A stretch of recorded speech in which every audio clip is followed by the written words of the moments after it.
काय ग मम्मी एवढा उशिरा? आज उपास आहे तुझा गुरुवारचा. अगं कामच तेवढे येते तर काय करणारी सांग ना. जे ते म्हणते मला लग्नाला जायचं लवकर ये, ते दुसरीकडे गेले की तो म्हणते मला लग्नाला जायचं, आमची मावशी येऊन भांडे घासून जावा, सगळ्याला लग्नाला जायचं ना आमची मिरवणूक निघते. एक तर उपास जीव कासवीस व्हायला लागलं, एक तर आणि आज ऊन आहे ना, गरम पण तेवढंच व्हायला लागलं. उपासाचं काय आणले की नाही? काय नाही आणायला बाई. आणि मला काय बनवून देऊ का? नको काय, आज नुसतं थोडं पाणी पितीन, एक तासभर आराम करते, परत कामाला जायचं.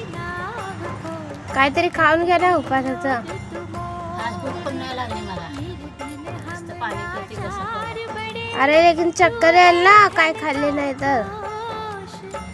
नाही ना चक्कर, आज उपास आहे, ताकद दिले आज. भूक पण नाही लागली मला, रोज भूक लागते.